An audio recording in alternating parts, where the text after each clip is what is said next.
আমার নবী, আপনার নবী, দো জাহানের বাদশা নবী সরকারে মদিনা, তিনি জানিয়ে দিয়েছে, উম্মত গুলোকে জানিয়ে দিয়েছে, উম্মত প্রতিদিন পৃথিবীর বুকে কেউ যদি আমি নবীকে ভালোবেসে, রাসূলকে ভালোবেসে কেউ যদি প্রতিদিন মাত্র 1000 বার দুরূদ পড়তে পারে, সে জান্নাত না দেখা পর্যন্ত তার মরণ হবে না। ইংলিশে এটাকে বলা হয় রিমেম্বার, বাংলাতে বলা হয় স্মরণ। এই যে জিকির, জিকির সুবহানাল্লাহ বলা জিকির, আলহামদুলিল্লাহ বলা জিকির, লা ইলাহা বলা জিকির, আল্লাহু আকবার বলা জিকির, সৎ কাজের জন্য কাউকে ডাকা এটাও জিকির, অসৎ কাজের জন্য বারণ করা এটাও জিকির। ও বন্ধু, নামাজ ও মাওলার জিকির, হজ ও মাওলার জিকির। নামাজ হলো জিকিরের জলসা, কারণ এটা একই জায়গায় দাঁড়িয়ে এবং বসে সম্পূর্ণ করা হয়। যেই জিকিরটা একই জায়গায় দাঁড়িয়ে বসে সম্পূর্ণ করা হয়, এটাকে বলা হয় জিকিরের জলসা। বিভিন্ন জায়গা পরিদর্শন করে যেটা সম্পূর্ণ করা হয়, এটাকে বলা হয় মাওলার জিকিরের জুলুস। জোরে কন্যা সুবহানাল্লাহ। একটু মজা লাগলো না? মজা লাগে নাই? আরো জোরে। কার কার কাছে মজা লাগছে হাত তোলেন। মজাটা কি দেহে লাগছে না রুহে লাগছে? আরো জোরে। যদি মজাটা রুহে লাগিয়া থাকে তাহলে বলবো ইউ আর গ্রেট এভরিবডি। আলহামদুলিল্লাহ বলেন। আরো জোরে। অসুস্থ মানুষের মতো আলহামদুলিল্লাহ কইলে হইব? আল্লাহর প্রশংসা করতে পারবেন না? অল প্রেজ ইজ টু আল্লাহ। সমস্ত প্রশংসা। কারণ আমি আপনাদেরকে একটু আগে বলছি, আল্লাহ আমাদেরকে আল্লাহর মন মতো করে বানাইছে। আল্লাহ ক্রিয়েটেড দ্য মাইন্ড, আল্লাহর ইচ্ছে মতো করে আমাদেরকে বানিয়েছে। কিন্তু আমরা আল্লাহর মন মতো করতে চলতে পারিনি। শুধু একটা লোক পৃথিবীর, আমরা যদি একটু পৃথিবীকে পৃথিবীর জায়গায় রেখে আল্লাহর গোলামিটা আল্লাহর গোলামির জায়গায় নিয়ে আসতে পারি, তাহলে আমাদের চাইতে নেয়ামতে পরিপূর্ণ বান্দার কেউ হতে পারে না। আরো জোরে বলেন না। আপনারা কি নামাজ পড়েন? জিকির না এটা? তো জিকিরের অংশ হিসেবে একটু বলবো, জুমার দিনে কি সবার আগে না যান না পড়ে যান? সবার পরে না? আপনারা তো রোগ জানেন না, আমরা তো অনেক রোগ আক্রান্ত। কোন দিন জানি ডাক্তার কয় ক্যান্সার হয়েছে, আল্লাহই জানে। বলে হুজুর কেন আমরা রোগ আক্রান্ত বলেছি? আমি আপনাদেরকে বলি, হাদিস শরীফের মধ্যে আসছে, আমরা ইমাম সাহেব খুতবা দেওয়ার যখন দাঁড়ায় অথবা খুতবা দিয়ে দেয়, আমরা দৌড়ে তাড়াহুড়া করে মসজিদে যাই না? এখন বর্তমানে আমরা তো কমার্শিয়াল মুসল্লি, একটু ডিজিটাল, কিন্তু আল্লাহর গোলামিতে কোনো ডিজিটাল শব্দ নেই। সম্মানিত উপস্থিতি, আমার দিকে তাকান। ওই নামাজিটা যেটা সবার পরে মসজিদে যায়, আমি জিকির নিয়ে কিন্তু আলোচনা করছি, আমার জিকিরের অংশ কিন্তু এটা, বুঝতেছেন তো আপনারা? আলোচনার অংশ এটা আপনাদের জানা খুব জরুরি। যখন ইমাম সাহেব খুতবা দেওয়ার জন্য মিম্বরে দাঁড়িয়ে যায়, রাস্তা মসজিদের গেটে দাঁড়িয়ে যে ফেরেশতারা 1 2 3 4 করে রোল নাম্বার অনুযায়ী মুসল্লিদের লিস্ট করে, যখন ওই ইমাম সাহেব যখন খুতবা দেওয়ার জন্য দাঁড়িয়ে যায়, তখন কিন্তু তার এই নোটবুকটাকে সে বন্ধ করে ইমাম সাহেবের খুতবা শোনার জন্য ওই ফেরেশতারা পর্যন্ত দাঁড়িয়ে যায়। আওয়াজ করে বলেন সুবহানাল্লাহ। কিন্তু আমরা এতটাই হতভাগা, আমাদের এতটাই গেট আপ, আমরা ওই সময় মসজিদে উপস্থিত হয়েছি। আজকে যে ফেরেশতাদের নোটবুকে উসিলা হিসাবে যেটা হাসর দিন কাজে লাগবে, সেটা কিন্তু আপনার আমলনামায় আসেনি। আপনি কিন্তু আজকের মুসল্লি হিসাবে যে হাজিরা খাতা, সেটাতে কিন্তু আপনি আসতে পারেননি। তাহলে এটা কি কপাল পড়লো না? জিকির কিভাবে করবেন আমি একটু ট্রেনিং দিয়ে যাই আজকে আপনাদেরকে। বন্ধুরে আমার, হাদিস শরীফের মধ্যে এসেছে, আপনারা আমার প্রাণের নবী জানিয়ে দিয়েছেন, জুমার দিনে তোমরা সবার আগে গোসল করবা অন্য সপ্তাহে সব দিনের চাইতে উত্তম রূপে। সপ্তাহে 6 দিন যেমনি গোসল করো এমনি নয়। আজকে জুমার দিন, কারণ ঈদুল ফিতর, ঈদুল আজহা, রোজার ঈদ, কুরবানির দিনের চাইতে জামি হলো জুমার দিন। বলবনি কেমনে দামি, কইতাম। আল্লাহ রাসূল বলতেছে, সালাতুল খামস ওয়াল জুমআতু ইলাল জুমআ ওয়া রমাদানু ইলা রমাদান মুকাফফিরাতুল লিমা বাইনাহুন্না ইযা তুনিবাতিল কাবাইর। আল্লাহ রাসূল বলেছে, 5 ওয়াক্ত নামাজ যদি পড়তে পারো, 5 ওয়াক্ত নামাজের মধ্যে যে গ্যাপ আছে, গ্যাপের গুনার কাফফারা হয়ে যাবে। ফজর থেকে জোহরের গ্যাপ, তুমি জোহর পড়লাই, গুনার কাফফারা হয়ে গেল। তবে কবিরা নয়, সগীরা গুনাহ। আমার নবী বলেছেন, আল জুমাতু ইলাল জুমআ, এক জুমা থেকে আরেকটা জুমার মাঝখানে একটি সপ্তাহের গ্যাপ। তুমি যদি এই জুমাটা পরিপূর্ণভাবে যদি পড়তে পারো, আরেকটা জুমা যদি এই পরে আগামী জুমাটাও পরিপূর্ণ পড়তে পারো, মাঝখানে একটি সপ্তাহের গুনার কাফফারা হয়ে যাবে, যদি তুমি দুটোটা জুমার সঠিক নিয়মে আদায় করতে পারো। অসুস্থ হয়ে গেছে, আমার কাছে মনে হয় ওয়াজ করতেছি আমি আর ক্লান্ত হয়ে পড়তেছেন আপনারা। এটা কি হইল? ক্লান্ত হলে চলবে, মাত্র একটি রাত্র, কিছু অংশ, তারপরে তো আমরা আবার আগের জায়গায় চলে যাব, তাই না? একটু সময় আমি ছেড়ে দিব। আমার যে বাকি আলোচনাগুলো বলেছি ছোট ছোট করে একবারে কোট করে নিয়ে এসেছি। আমার দিকে দেখেন, আল্লাহ রাসূল বলেছেন রমাদান ও ইলা রমাদান, এক রমজান থেকে আরেক রমজানের মাঝখানে 300 দিনের পার্থক্য। কতদিন? 300 দিনের একটা ডিস্টেন্স। আল্লাহ রাসূল বলেছেন তুমি এই বছরের রোজা এবং এর পরের বছরের রোজা যদি ঠিক মতো আদায় করতে পারো তাহলে তোমার মাঝখানে একটি বছরের গুনার কাফফারা হয়ে যাবে। সুবহানাল্লাহ। তবে শর্ত হলো কবিরা গুনাহ থেকে বেঁচে থাকতে হবে। বুঝে আসছে? তাহলে এটা জুমার দিনটা সব দিনের চাইতে দামি, সবচেয়ে উত্তম রূপে গোসল করবেন। আজকের থেকে ডিজিটাল শার্ট, আরেকটা কথা বলে দেই, আমাদের এলাকার ছেলেরা জিন্স প্যান্ট পরে না, এটা টোটাল হারাম। চাইলে দলিল দিতে পারবো, সব দলিল মোবাইলে আছে। আমি আপনাদেরকে আজকে বলি, নারীর পর্দা, নারীদের ফরজ হলো মাথা থেকে পা পর্যন্ত ঢেকে রাখা, আর পুরুষের পর্দা ফরজ হলো নাভি বরাবর অথবা নাভির উপর থেকে টাকনুর উপর পর্যন্ত ঢেকে রাখা, এটা ফরজ। আপনি হাজার চেষ্টা করলেও কিন্তু জিন্স প্যান্ট নাভির নিচেই থাকে, ওঠে না। আমি ওই দিকে যাচ্ছি না, অনেক লম্বা, আপনারা অনলাইন থেকে কালেক্ট করবেন। শুধু পোশাক নিয়ে কি আলোচনা কোরআন হাদিসে আসছে। আর আজকে বলে যে একবারে টকটকে লাল জামা কেউ পরবেন না। আল্লাহ রাসূলকে যখন এক জনৈক ব্যক্তি একটা সালাম দিলেন, নবী সালামের জবাব দিলেন না। আবার দ্বিতীয়বার আরেকটা সালাম দিলেন, নবীজি দ্বিতীয়বার সালামের জবাব দিলেন না। ইয়া রাসূলুল্লাহ, ইয়া হাবিবাল্লাহ, নবী গো, বারবার যে সালাম দিচ্ছে, সালামের জবাব কেন দিচ্ছেন না? নবীজি বললেন, সে যে পোশাক পরেছে এটা মাকরুহ তাহরিমি, এটা হারামের অন্তর্ভুক্ত, যেটা শরীয়ত সমর্থন করে না, সাপোর্ট করে না, ওই পোশাক পরেছে। এই জন্য সালাম দেওয়া সুন্নাত, জবাব দেওয়া ওয়াজিব। এত গুরুত্বপূর্ণ হওয়ার পরেও একেবারে টকটকে লাল জামা পরিহিত অবস্থায় দেখার পরে আপনার আমার প্রাণের নবী ব্যক্তির সালামের জবাব দেয়নি। জোরে জোরে বলেন নাউজুবিল্লাহ। আমার দিকে তাকান, যেহেতু প্রসঙ্গটা আসছে, পরে আমি দুটো হাদিস আপনাদেরকে শোনাবো। আমার দিকে তাকান। আল্লাহ রাসূল মসজিদে অবস্থান করতেছে, হঠাৎ করে একটা ব্যক্তি এসে উজু করে নামাজের নিয়ত বাঁধলেন। আমার দিকে তাকান, নামাজের নিয়ত বেঁধে ফেললেন। নবীজি তাকায়া দেখলেন তার পোশাকটা টাকনুর নিচে। নবীজি বললেন, তুমি ওযু করে আসো, তার মানে নামাজ ভাঙতে হবে। তিনি নামাজ ভেঙে ওযু করতে গেলেন, ওযু করে আসলেন, কিন্তু টাকনুর নিচের পোশাকটা এখন উপরে উঠায় না। আবার এসে তিনি বন্ধ নামাজের নিয়ত বাঁধলেন। আমার নবীজি আবার বললেন, তুমি ওযু করে আসো। তিনি দ্বিতীয়বার আবার ওযু করতে গেলেন। তৃতীয়বার আবার যখন আমার নবী তাকে বললেন, তুমি ওযু করে যাও, ওযু করে আসো, আরেকজন নবীকে প্রশ্ন করলেন, ইয়া রাসূলুল্লাহ, ইয়া হাবিবাল্লাহ, নবী গো, বারবার কেন বলছেন গো তাকে ওযু করার জন্য? আমার নবী বলেছেন, কিয়ামত পর্যন্ত সে নামাজ পড়তে পারবে, নামাজ জিকির করতে পারবে, জিকির আল্লাহ পর্যন্ত পৌঁছাবে না। কারণ আল্লাহ পবিত্র কালামে হাকিমের মধ্যে বলেছে, হাফেজ সাহেব ভুল হলে বলবেন, ইয়া বানি আদামা কদ আনজাল আলাইকুম লিবাসান ইওয়ারি সাওআতিকুম ওয়ারিশান ওয়া লিবাসুত তাকওয়া যালিকা খায়র। জোরে জোরে বলেন আল্লাহু আকবার। আসেনি রে? আল্লাহ রাব্বুল আলামিন আদম সন্তানকে সুন্দর করে বানাইছে, তাকে আরো বেশি সুন্দর রাখার জন্য তার জন্য পোশাক দিছে। একটা হলো প্রতিনিয়ত লজ্জাস্থান ঢাকার পোশাক, আরেকটা দিছে সাজের পোশাক, আরেকটা দিল তাকওয়ার পোশাক। আল্লাহ বলতেছেন সবচেয়ে উত্তম পোশাক হলো আল্লাহর কাছে তাকওয়ার পোশাক, যেটা পুরুষের উপর দিয়ে থাকবে নাভি বরাবর অথবা উপরে, আর নিচের দিক দিয়ে থাকবে টাকনুর উপরে। সুবহানাল্লাহ বলেন না কেন? সুবহানাল্লাহ।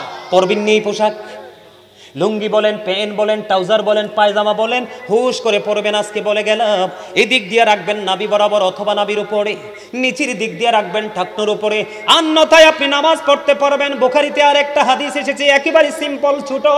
আমার নবী বলেছেন, যেই ব্যক্তি অহংকার করে করে লুঙ্গি বলেন, প্যান্ট বলেন, পায়জামা বলেন, ট্রাউজার বলেন, যেটাই বলেন, টাকনুর নিচে ঝুলিয়ে ঝুলিয়ে পড়বে, নবীজি বলেছেন তার ঠিকানা হলো জাহান্নাম।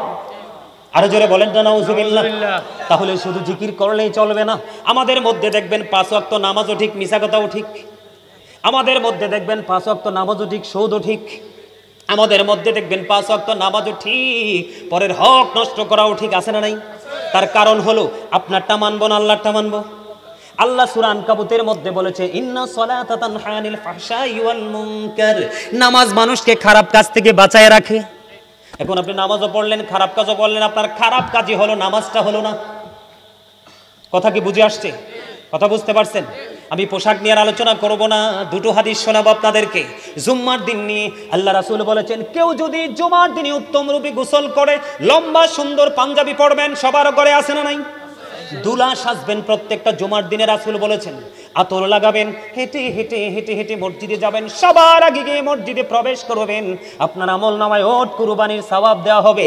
আল্লাহ রাসূল বলে দিয়েছেন, কেউ যদি জুমার দিনে সবার আগে যদি মসজিদে প্রবেশ করতে পারো এবং সবার পরে যদি একেবারে সবার পরে যদি তুমি মসজিদ থেকে বের হতে পারো, তোমার বাড়ি যাইতে যতগুলো কদম লাগবে, মানে কাইক লাগবে, কি লাগবে, তোমার বাড়ি যাইতে যতগুলো কাইক লাগবে, কদম লাগবে, প্রত্যেকটা কদমের বিনিময় তোমার আমল নামায় 1 বছরের নফল ইবাদতের সওয়াব দেওয়া হবে। বুঝছেন নি? তার মানে যার বাড়ি যত দূরে সে তত বেশি নিয়ামতের। এটা হলো জুম্মার দিন। কোন দিন? আর এমনি সচরাচর যে আমরা নামাজ পড়ি সেই নামাজের ফজিলত সেটাও কিন্তু জিকির বলেছিলাম, মনে আসেনি?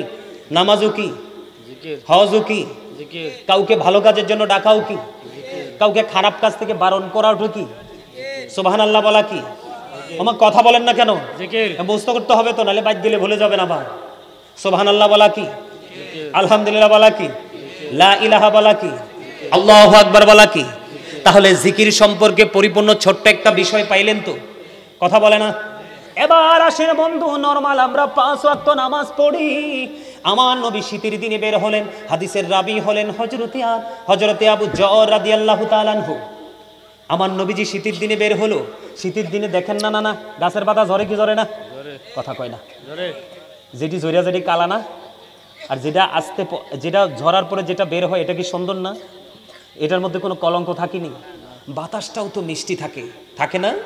কেন বললাম? এটা কিন্তু হাদিস শরীফের কথা, আমার বানানো না। আমি কিন্তু, আপনারা আমার অনলাইনে আলোচনা শোনেন কিনা জানি না, আপনারা আমার অনলাইনে আলোচনা শুনলে দেখবেন একটা কথা আমি অপ্রাসঙ্গিক অগ্রহণযোগ্য বলি না, কারণ অনেক কষ্ট, অনেক পরিশ্রম, অনেক স্ট্রাগল করে, অনেক প্রতিকূলতা মোকাবেলা করে আজকে আল্লাহ আমাকে এই জায়গা নিয়ে এসেছে, যেটা গোটা পৃথিবীর কাছে একটা স্থান আমার হয়ে গেছে।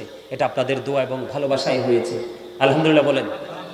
এই জন্য আমি কখনোই স্টেজে বসলে, এটা অত্যন্ত পবিত্র একটা জায়গা, চারপাশে রহমতের ফেরেশতারা আজকে বেষ্টনী দিয়ে রেখেছে, বড় নিয়ামতের একটা জায়গা।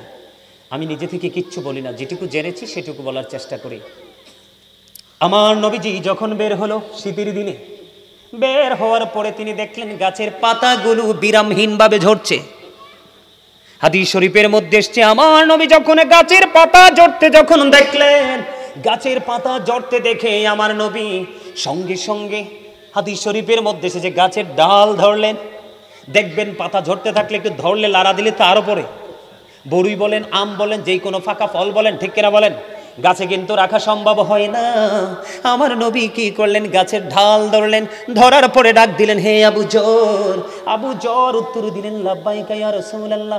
আবু যর হাজির হয়ে গেলেন।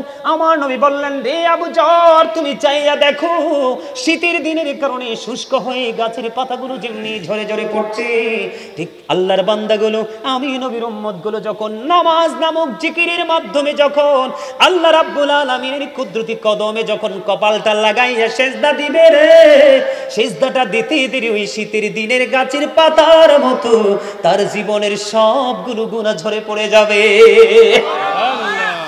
ও মাগো, আমি বুঝাইতে একবারে টায়ার্ড হয়ে যাইতেছি, আপনারা রিল্যাক্সে বসে সুবহানাল্লাহটা কর না। আমি না একটু আগে বললাম সুবহানাল্লাহটা জান্নাতের মেহমানদের খাবার। এই মেয়ে আমার দিকে তাকান, আপনারা তো আমার বেজালে ফালান, আবার এই জিকিরের পাল্টা আবার রিপিট করতে হবে। এখন আমি আমার বিষয়ে চলে যেতে চাইছিলাম। একটু বলি, প্রতিদিন মানুষ যেমন ডাবল, খাবারও লাগে ডাবল। কি? পৃথিবীর খাবার কিন্তু যে কোনো জায়গায় গেলে পাওয়া যায়, দেখবেন এক গ্লাস পানি অথবা নর্মাল 2টা বিস্কিটও দেয়, এটা দেহের খাবার। কিন্তু রুহের খাবারটা যে কোনো জায়গায় পাওয়া যায় না, রুহানিয়াতের মানুষ ছাড়া। আজকের এই জায়গাটা হলো রুহানিয়াতের বাজার করা। আপনারা জানেননি এটা যে একটা শপিং সেন্টার? আজকের এই জায়গাটা পৃথিবীর কোনো শপিং না, আখেরাতের শপিং করার জায়গা হলো এটা। সুবহানাল্লাহ বলেন না? ব্রেইনে সেট আপ দিবেন, একটু পর থেকে এটাকে আমল করার চেষ্টা করবেন, তাহলে এই ধন্য দেহেরটাও মিলে গেল, রুহেরটাও মিলে গেল। তাহলে জিকিরে লাভ না লস? আর যেরকম আমরা জিকির করবো তো, জিকির কিন্তু কোরআন শরীফ একটা আনলে ভালো আছিল আর কি। একটা ব্যবস্থা করতে পারবা নি কোরআন শরীফ? মনু মোবাইলে হইবে না, একবারে জেনুইন কোরআন শরীফ একটা নিয়ে আসো তো, যাও। এলাকার কে আসো, বাড়িতে একটা ঘর থেকে একটা নর্মাল কোরআন শরীফ নিয়ে আসো, যাও। মক্তব থেকে হোক, কারো ঘর থেকে হোক, একটা কোরআন শরীফ আমার জন্য নিয়ে আসো। আমার মোবাইলে তো আছে কোরআন শরীফ, কিন্তু এনতে তো তেলাওয়াত করবো না, বেনিফিট নাই তো। হেনতে কইলে লাভ হইতো না, হেনতে কইলে লাভ হইব। সুবহানাল্লাহ বলেন। আচ্ছা, এখন আমি আপনাদেরকে বলি, আমি কিন্তু একটা আয়াত নিয়েছি পবিত্র কালামে হাকিমের 29 পারা মনে হয় সম্ভবত, একবারে লাস্ট থেকে। ইয়া আইয়ুহাল্লাযীনা আমানু ও আনফুসাকুম ও আহলিকুম নারা।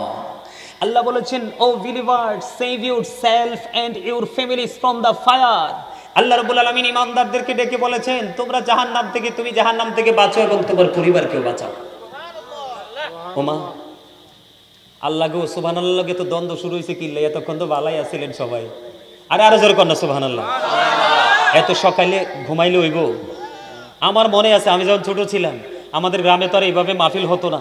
ওই ফিরাতুলে মাহফিল হইতো, আমাদের পাহাড়পুর মসজিদ মাঠে মাহফিল হইতো, ওই আনন্দপুরে মাহফিল হইতো, বিকাল বেলায় তো হাইটে হাইটে গিতাম মাহফিলে, যে স্টেজে বসে থাকতাম, গজল গাইতাম। এই যে মানসিকতাটা এখন কোথায় গেল ছেলেদের?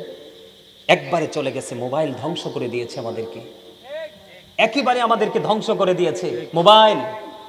আপনারা জানেন না, ইহুদি নাসারারা তাদের সন্তানকে জেনুইন শিক্ষা দিচ্ছে, আর আমাদের সন্তানদের হাতে তুলে দিচ্ছে ফেক শিক্ষা। বুঝেন না? না ভুল বললা? আল্লাহ রাব্বুল আলামিন পবিত্র কালামে হাকিমে বলতেছে, ইন্নাল কাফিরিনা কানু লাকুম আদুওয়াম মুবিনা। আল্লাহ বলতেছেন, the heretics are the eternal enemy of the believers. ঈমানদারদের প্রকাশ্য শত্রু হলো বেঈমান কাফিরেরা। আমার কথার দিকে মন নাই। আচ্ছা, হেতেরি কোরআন শরীফটা আনতে কইছি, বাদন নিরে তুই বাদন। এই দুনোটারে ছোট থাকতে আমি ফরাই গেছিলাম, খুব আদর করে, বাবুল কাকার ছেলে বাদন রাফি দুনোটাকে। তোই আর যেটা বলতে চাইছিলাম খেয়াল করছেন? আল্লাহ বলতেছে, বেঈমান কাফেরেরা ঈমানদারদের প্রকাশ্য শত্রু, দুশমন। এখন আমাদের সন্তানরা কিন্তু দুশমনদের সাথে কি হয়ে গেছে? মিলেমিশে একাকার হয়ে গেছে। আমাদের মধ্যে কি সেই কোনো ধরনের ফিলিংস আছে? নেই। কেন নাই? কারণ আমরা আমাদের দায়িত্ব থেকে সরে যেতে চাই। কিন্তু আপনি যদি সরে যেতে চান, কিন্তু আল্লাহ আপনাকে ছাড়বে না। আমার দিকে তাকান, এদিকে তাকান, সবাইকে বলছি আমার দিকে তাকান। বাবা হয়েছেন, শুধু বাবা হয়ে নাচলে চলবে না। আল্লাহ রাসূল বলেছেন, আদিবু আওলাদাকুম আলা সালাতি হিসালিন হুব্বি নবিকুম ওয়া হুব্বি আহলি বাইতিহি ওয়া আলা কিরাআতিল কুরআন। আল্লাহ রাসূল বলেছেন, তোমরা তোমাদের সন্তানদেরকে তিনটি বিষয় শিক্ষা দাও। একটা হলো হুব্বি নবিকুম, নবীর মহব্বত, teach the love of the profit. দুই নাম্বার হচ্ছে হুব্বি আহলি বাইতিহি, নবীর পরিবারের ভালোবাসা শিখাও, টিচ ফ্যামিলি লাভ। তারপরে বলেছেন, কোরআন তেলাওয়াত শিখাও, learn to recite the holy Quran. তোমরা তোমাদের সন্তানদেরকে কোরআন তেলাওয়াত শিখাও। আজকে কি আমাদের সেই শিক্ষা আছে? এই যে আমার নানা কইতেছে ফেসবুক আছে। আপনি দেখেন, আপনার সন্তানকে আগে নবীর প্রেম শিখাতে হবে, তারপরে শিখাতে হবে নবীর পরিবারের ভালোবাসা। কারণ নবী এবং নবীর পরিবারের ভালোবাসা দুটোই আমাদের জন্য ফরজ। যাবেন কোথায়? বাঁচার কোনো রাস্তা নাই। আমি যতটুকু জানি, আজকের মাহফিলটা আপনাদের মসজিদের উদ্যোগে হয়েছে না? কথা কয় না। বাবুল কাকাটাকু আইতে আসেনি?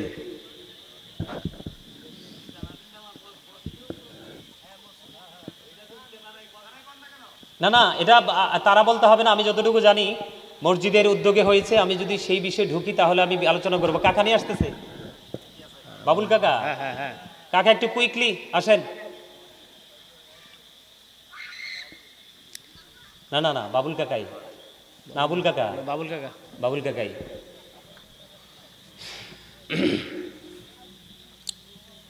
কাকা এদিক দিয়ে আসেন। আমি এতক্ষণ কিন্তু আমার পার্সোনাল বিষয় নিয়ে আমার আপন মানুষগুলোকে আপন মনে বুঝিয়েছি, বুঝছেন নি? বেশি তো বোঝাতে পারবো না, মূল যে বিষয়গুলো আলোচনা করব আজকে। আসলে কি আমাদের যেই মসজিদের যেই বিষয়টা, এই বিষয়টা নিয়ে কি কথা বলা যায়? আপনারা সবাই একমত? মসজিদের বিষয়টা নিয়ে আলাপ করা যাবে? মেম্বার কাকা তো আছে এখানে, আপনারা দেখছেন তো। আমি দীর্ঘ 7.5 মাস সময় দিয়েছি আমার গ্রামের মসজিদে। মসজিদ কিন্তু হয়ে গেছে না? কিন্তু সময় লাগছে, হিসাব করছি মূলত 5 মাস সময়, আসা যাওয়া সময় লাগছে 7.5 মাস। বাংলাদেশের ইতিহাসে নজির। আমি কিন্তু এখানেই মসজিদ করছি এমনটি নয়। আমি করছি বললে ভুল হবে, আল্লাহ আমাকে দিয়ে করাইছে, এই হাতগুলোকে আল্লাহ হয়তো কবুল করছে। আমি কিন্তু আরেকটা মসজিদ করেছি অত্যন্ত দৃষ্টিনন্দন, সেটা হলো জাগুরজলি বিশ্ব রোডে। আপনার যদি কখনো যাওয়া হয় বিশ্ব রোড থেকে বাংলা বাজারের দিকে যাইতে একটু সামনে গেলে দেখবেন হাতের বাম দিকে 2 রাস্তার মোড়ে একটা মসজিদ হয়েছে। ঢুকলে চোখ শীতল হয়ে যাবে। মাত্র 1 বছর সময় নিয়ে মসজিদটা করেছি ওখানে। আমার জীবনে আল্লাহ আমাকে দিয়ে অনেক কিছু করাইছে, আরও কিছু করার প্রত্যাশা করছি। তো আপনারা যারা আছেন এই গ্রামের মহল্লার এবং দূর থেকে যারা মেহমান আসছেন, আপনারা কি চান আমি একটু মসজিদ নিয়ে কথা বলি? ওই যে বলেছি, save your self and your families from the fire. আমিও বাঁচবো, আমার পরিবারকেও বাঁচাবো, আপনিও বাঁচবেন, আপনার পরিবারকেও বাঁচাবেন। বাঁচাতে হলে কিন্তু আপনার ঈমান আমল সবই লাগবে। কথা বলে না? কেননা আপনার ঈমানের ফয়সালা তো হবে কবরে, আপনার আমলের ফয়সালা হবে মিজানে। কথা কয় না? তা আপনার কি একটা ছাড়া আরেকটা চলবে? কোরআন শরীফটা খুব মহাব্বত করে আনাইছি কাছে, জানেননি? আপনারা হয়তো মনে মনে ভাবতে পারেন যে হুজুর এই আয়াতটা আসলে ঠিকঠাক বলল কি না, এই জন্য আমি এটা কাছে এনেছি আপনাদের কাছে সূত্রটা তৈরি করার জন্য। আল্লাহ রাব্বুল আলামিন পবিত্র, কাকা বসেন, কাকা বসেন, কাকার কাছে চেয়ার দাও এদিকে। আল্লাহ রাব্বুল আলামিন কি বলতেছে দেখেন, বিসমিল্লাহির রহমানির রহিম, আল্লাযীনা ইউমিনুনা বিল গায়বি ওয়া ইউকিমুনাস সালাতা ওয়া মিম্মা রাযাকনাহুম ইউনফিকুন।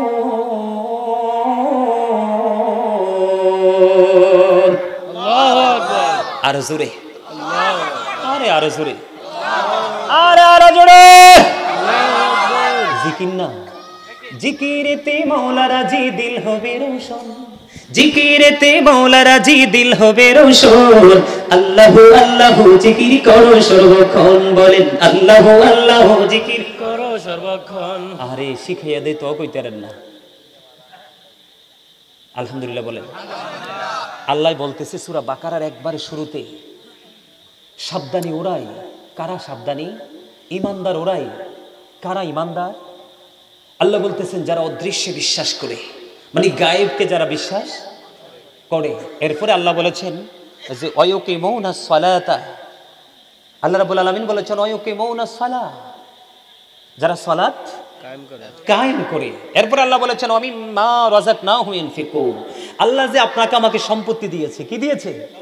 সম্পত্তি দিয়েছে, দৌলত দিয়েছে, আছে না? কথা কয় না?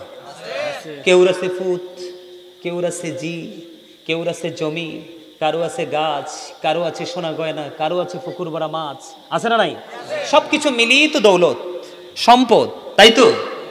এই সম্পদ যে আল্লাহ দিয়েছে তা থেকে আল্লাহর সন্তুষ্টির জন্য আল্লাহর পথে ব্যয় করতে পারলেই 100% ইমানদার। সুবহানাল্লাহ কয় না? আরে জোরে। আপনারা কি কিছু বুঝছেন? হ্যাঁ, আলহামদুলিল্লাহ। আর কি কোরআন শরীফ থেকে আর দলিল দিতে হবে নাকি আরো দেখে দেখে দিব? আপনাদেরকে বোঝানোর জন্য, ইমানদার যারা তাদের বোঝার জন্য একটাই যথেষ্ট। এটার মধ্যে কিন্তু সব লুকায়িত আছে। আপনি আমি 100% হতে হলে আমাদেরকে বিশ্বাস করতে হবে, সালাত কায়েম করতে হবে, আল্লাহ যে দৌলত দিয়েছে, সম্পদ দিয়েছে, আল্লাহর সন্তুষ্টির জন্য দান করতে হবে। সুবহানাল্লাহ বলেন না? বন্ধুরে আমার, আব্দুল্লাহ ইবনে মাসউদ রাদিয়াল্লাহু তাআলা আনহু থেকে হাদিস কানা বর্ণিত, বুখারী এবং মুসলিম শরীফের মধ্যে এসেছে। বন্ধু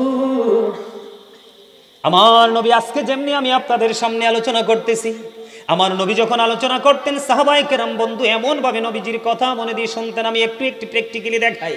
হাদিস শরীফের মধ্যে এসেছে নবীজির কথার প্রতি তাদের মনোযোগ এত বেশি থাকতো রে, তারা ঘাড়টাকে এমন ভাবে নিচু করত, মনে হতো যেন ঘাড়ের পক্ষীটা বসে গেছে। এতটাই মনোযোগের সহকারে তারা আলোচনাগুলো শুনতো নবীজির, কারণ এগুলোই তাদের জন্য ছিল অনুসরণীয় এবং অনুকরণীয়। জোরে জোরে কন্যা সুবহানাল্লাহ। আমার নবী বলেছেন, মন দিয়ে শোনেন, কারণ আমি আমার গ্রামে যখন মসজিদ করতেছি, যে মেম্বার কাকা ছিলেন না, কি ধরনের প্রতিকূলতা সৃষ্টি হয়েছিল। আল্লাহ রাব্বুল আলামিনের কাছে সাহায্য চেয়েছি। আল্লাহ কারোর সাথে দ্বন্দ্ব করতে আসিনি, কলহ করতে আসিনি, এসেছি তোমার ঘর বাইতুল্লাহ তৈরি করার জন্য। অনেক প্রতিকূলতা সহ্য করেছি, তার কারণ আমার মধ্যে একটা লোভ কাজ করেছিল। কি? কথা কয় না? আরে কথা কয় না? লোভ বুঝেননি? লোভ কিন্তু সব লোভ খারাপ না। আমি যে লোভটা করছি কাকা, এটাকে খারাপ না? না, এটাকে খারাপ। এই ধরনের লোভ থাকা ভালো। আমার মধ্যে একটা লোভ ছিল বন্ধু। বলে হুজুর কেমন লোভ? হযরতে আব্দুল্লাহ ইবনে মাসউদ রাদিয়াল্লাহু তাআলা আনহু থেকে বর্ণিত এই হাদিসখানাও বুখারী শরীফের মধ্যে একই রাবী থেকে বর্ণিত হাদিস। আমার নবী বলতেছে, পৃথিবীর বুকে যদি কেউ একটা মসজিদ বানায় আল্লাহ রাব্বুল আলামিন ঠিক সেম ঘর তার জন্য জান্নাতে বানিয়ে দিবে। যেই দিন জানতে পেরেছি মসজিদ বানাইলে আল্লাহর ঘর পাওয়া যায় জান্নাতে, সেই দিন থেকে আমার মধ্যে লোভ কাজ করতেছিল বন্ধু। সুবহানাল্লাহ বলেন না? এই লোভের শেষ পর্যন্ত সে মসজিদের শেষ, তাও খুবই অল্প সময়ের মধ্যে, ঠিক কিনা বলেন? আপনি যেই রকম ঘর পৃথিবীর বুকে বানাবেন, আমার নবী বলে দিয়েছেন আপনার জন্য জান্নাতে সেই রকম ঘর বানানো হবে। চট্টগ্রাম থেকে আমার এক ভক্ত ফোন দিল, যখন মসজিদের কাজটা চলমান, উনি ফোন দিয়ে বলতেছে, হুজুর আমি জানি আপনি ভাড়া বাসায় থাকেন, নিজের বাসায় থাকেন না, কিন্তু আপনি মসজিদে নেমেছেন, লক্ষ লক্ষ টাকা পায়, অর্ধ কোটি টাকা চলে যেতে পারে বা তারও বেশি যেতে পারে, আপনি ভাড়া বাসায় থেকে মসজিদ করছেন, ব্যাপারটা বুঝলাম না। তখন আমি কনফিডেন্সলি তাকে উত্তর দিয়েছিলাম, আমি ভাড়া বাসায় থাকলেও আমার মরণ, নিজের ঘর বানায়া থাকলেও আমাকে মৃত্যুবরণ করতে হবে। আমার মৃত্যু কিন্তু নিজের বাড়িতে থাকলে এটাকে বাড়ি কিন্তু প্রতিরোধ গড়ে তুলতে পারবে না, ঠিক কিনা বলে? আমি বলেছি আমি ভাড়া থাকলেও মরতে হবে, নিজের বাসায় থাকলেও মরতে হবে। আমি চাই আমার মরার পরে যেন আমি আল্লাহর কাছ থেকে একটা ঘর গিফট পাই। উত্তরটা তিনিকে সেইভাবে দিয়েছিলাম বন্ধু। আমি আপনাদেরকে সেই মানসিকতা নিয়ে কাজ করতে বলবো। বলে হুজুর কেন বলবো? হযরতে আবু হুরায়রা রাদিয়াল্লাহু তাআলা আনহু থেকে হাদিস কানা বর্ণিত। এই হাদিসতে এসেছে বন্ধু বুখারী শরীফের মধ্যে, আমার আপনার প্রাণের নবী, দু জাহানের বাচ্চা নবী, তিনি বলে দিয়েছেন, কিরম সুখ জানেননি? আপনি যা মন চা তা খাইতে পারবেন, প্রস্রাব হবে না, পায়খানা হবে না, একটু ঢেকুর আসবে, ফিনিশ। সুবহানাল্লাহ কয় না? আরে আরে জোরে। জান্নাতে একটা গাছ আছে, এই গাছের নিচে যদি ছায়াটার নিচে পৃথিবীর শ্রেষ্ঠ ঘোড়া, যেটা খুব দ্রুত গতিতে দৌড়াতে পারে, এই ঘোড়াটা যদি মিনিমাম 70 বছর দৌড়ায়, তারপরেও এই বৃক্ষের যে ছায়ার নিচটা দৌড়ে শেষ করতে পারবে না। জান্নাত তো বিশাল, আর জাহান্নামে একেবারে সংকুচিত জায়গা, কষ্টের কোনো শেষ নাই।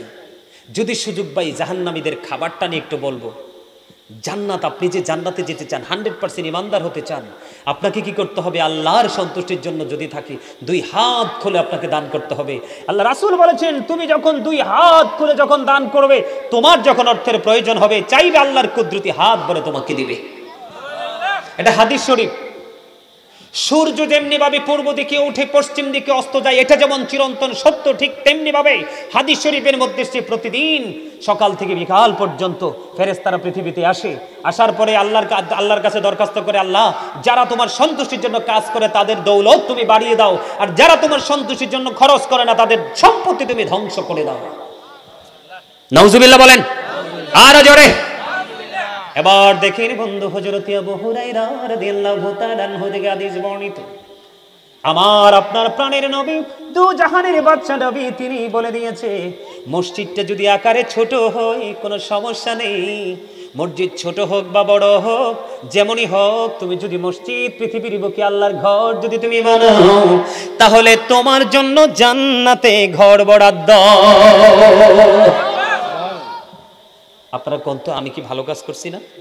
আরো জোরে না, নাকি ঠিক না? আমি চাই, এটাও আমার গ্রাম, আমার গ্রামের একটা অংশ, আমি চাই আপনারাও আল্লাহর ঘরের জন্য দান করেন। করবেন? আমার জিদি ছোট হয়ে গেছে, একেবারে স্মল। ওমা করবেন না একটু?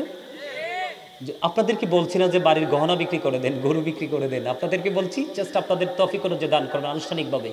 আরে মসজিদ যেহেতু শুরু হয়েছে, করবেন তো আপনারাই। কারা? আপনারা গ্রামের মানুষকে এটাকে ফেলে রাখবেন এভাবে, নাকি করে শেষ করবেন? কথা কয় না, শেষ করবেন না? মসজিদ কিন্তু আপন পর হয় না। মসজিদ আপনি মনে করেন না যে আমি বেলবাড়ি পাহাড়পুর পশ্চিমপাড়া থেকে আসছি এখানে দিব না, আবার মনে করেন আমি বেলবাড়ি পশ্চিমপাড়া থেকে আসছি এখানে দিব না। আপনি এখানে দিবেন, আবার ওরা আপনাকে দিবে, এটাই বাস্তবতা। আল্লাহ রাসূল বলেছেন, যদি তুমি একটা খেজুর পরিমাণ দান করো, কি পরিমাণ? একটা খুরমা খেজুর পরিমাণ যদি তুমি আল্লাহর সন্তুষ্টির জন্য দান করো, আল্লাহ রাসূল বলেছেন, একটা ঘোড়ার বাচ্চা কিনলে যেটা অনেক বড় হয়, বড় হয়ে কিন্তু বাচ্চা দেয়, বাচ্চা আবার মা হয়, মা হয়ে আবার বাচ্চা দেয়, এই করতে করতে করতে করতে ক্রমান্বয়ে যেইভাবে পাহাড় পরিমাণ অর্থে রূপান্তরিত হয়ে যায়, ঠিক তেমনি ভাবে তোমার এই খেজুর পরিমাণ দানটা তুমি কাল হাসরের দিন পাহাড় পরিমাণ রূপে রূপান্তরিত দেখতে পাবে। তাহলে দান করলে কি অসুবিধা আছে? আরো জোরে, আরো জোরে বলে। হ্যাঁ, দান করলে লাভ না না লস? আরে জোরে লাভ। এবার আসেন, আমরা তো একজনের দোতলা বানাইলে আমি তিনতলা বানাই। আমরা হচ্ছি একজনের ছেলে যদি লন্ডন যায়, আমারটা যাবে আমেরিকা। আল্লাহি আল্লাহর কসম করে বলছি রে, অসংখ্য হাদিস এই দু চোখে দেখার সুযোগ সৌভাগ্য হয়েছে, অনেক কিতাব দেখার সুযোগ হয়েছে। আল্লাহ রাসূল কোথাও বলেনি যে বড় বিল্ডিং বাড়ি গাড়ি নিয়ে তুমি কম্পিটিশন করো। আব্দুল্লাহ ইবনে মাসউদ রাদিয়াল্লাহু তাআলা আনহু থেকে হাদিস বর্ণিত, বুখারী এবং মুসলিম শরীফের মধ্যে এসেছে এই হাদিসখানা। আমার নবী বলেছেন, পৃথিবীতে যদি কম্পিটিশন করতে হয় তাহলে শুধুমাত্র দুই শ্রেণীর মানুষের সাথে করো। কয় শ্রেণীর? দুই শ্রেণীর মানুষ। এই দুই শ্রেণীর মানুষ ছাড়া অন্য কোনো মানুষের সাথে কম্পিটিশন করিও না। ওই দুই শ্রেণীর মানুষ কে রে বন্ধু?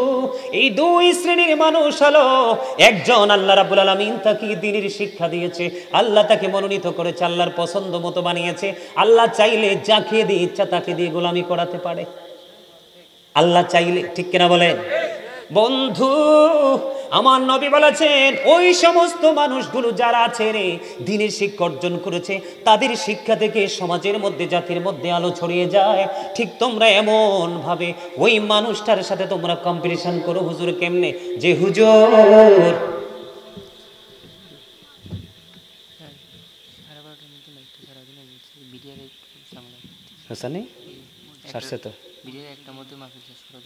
আচ্ছা ঠিক আছে, ছেড়ে দিচ্ছি।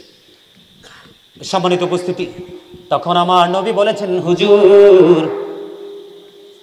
একটা হলো যাকে দ্বীনের শিক্ষা দেওয়া হয়েছে, দ্বীন অনুযায়ী সে দ্বীনকে মানুষকে সঠিক পথে নিয়ে আসতেছে, কি করতেছে, ওই মানুষটার সাথে তুমি কম্পিটিশন করো। দুই নাম্বার হলো সমাজের মধ্যে যারা প্রভাবশালী দৌলতদার আছে, সে শুধু পবিত্র কাজে ভালো ভালো কাজে সে কি করে খরচ করে। এমন পরিস্থিতিতে তুমি কি করো? ওই সমস্ত মানুষকে ফলো করে তার সাথে কম্পিটিশন করো। আজকে দুইটার একটার সাথেও কিন্তু আমরা নাই, কথা কয় না।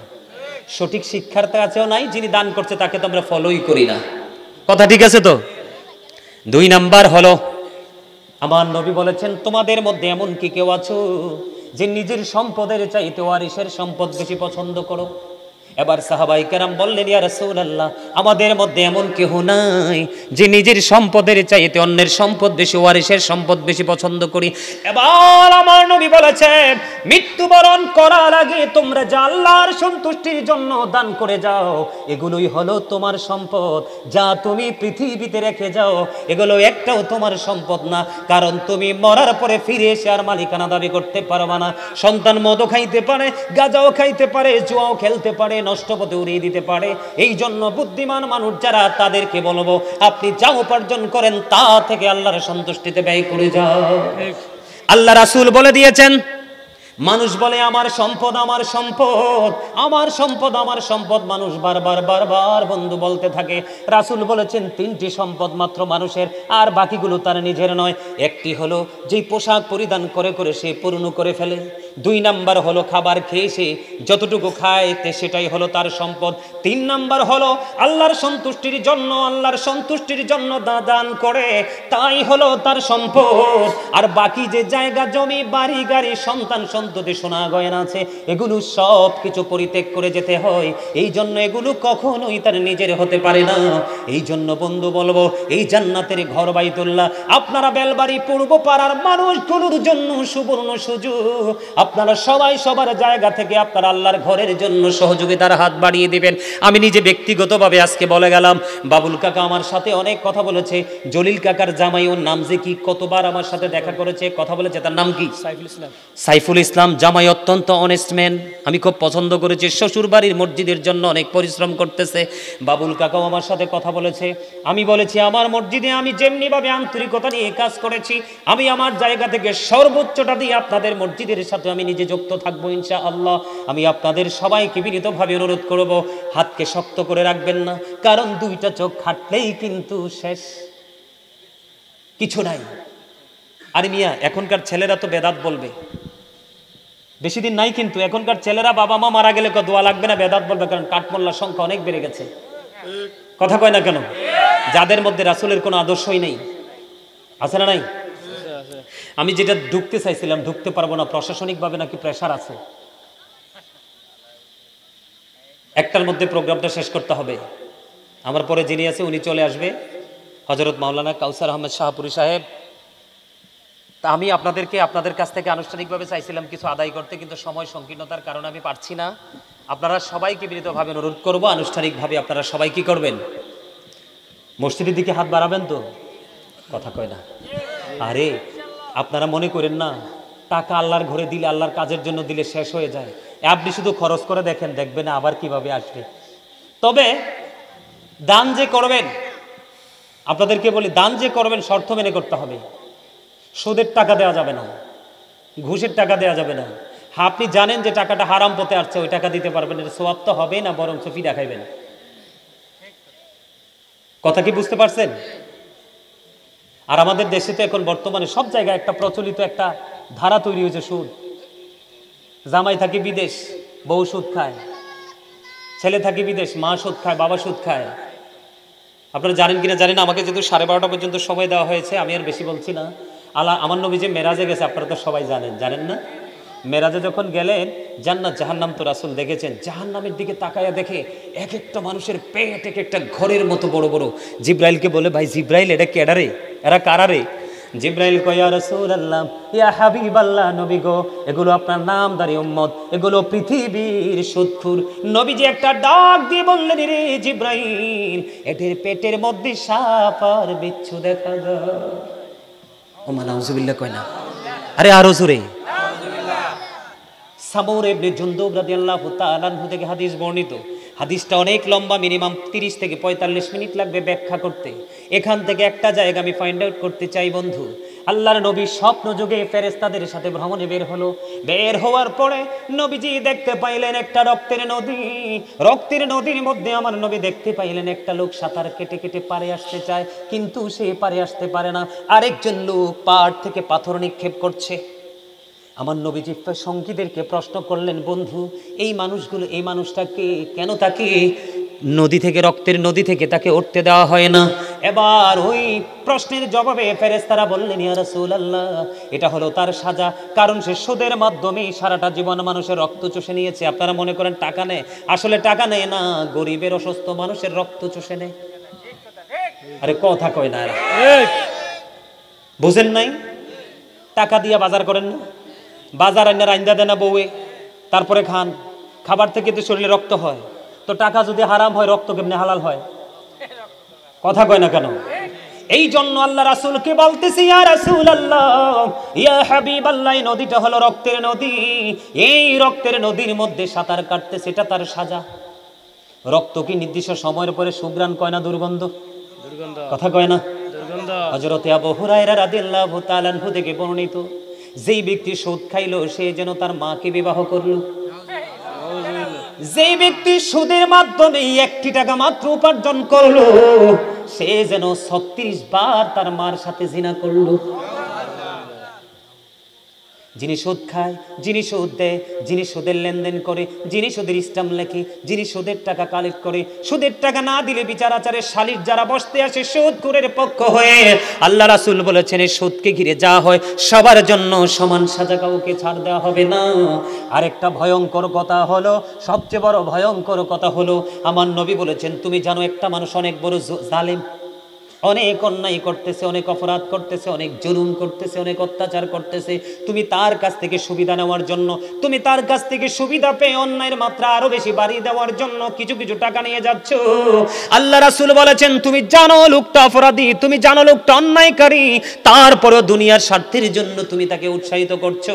রাসূল বলেছেন, তুমি জেনে বুঝে করলা, তুমি আর মুসলমান রইলা না, তুমি মুসলমান থেকে তুমি খারিজ হয়ে গেছো। মনে রাখবেন, চুরি করে মাল রাখার জায়গা না থাকলে চোর কোনোদিন চুরি করবে না। অন্যায় করার পরে যদি প্রশ্রয় পাওয়ার কোনো সুযোগ না থাকে, তাহলে সে কখনোই অন্যায় করবে না। আমার কথা কি আপনারা বুঝেন নাই? বুঝে আসছে তো? তাহলে এই অপরাধগুলো কি করা যায়? করবেন? কি লাভ কন্ত? সুদের টাকা দিয়ে বিল্ডিং বানায়া, জমি কিনে কি লাভ? এগুলো তো আপনি খেয়ে যেতে পারবেন না। একটা মানুষ খাইতে দৈনিক কয় টাকা লাগে?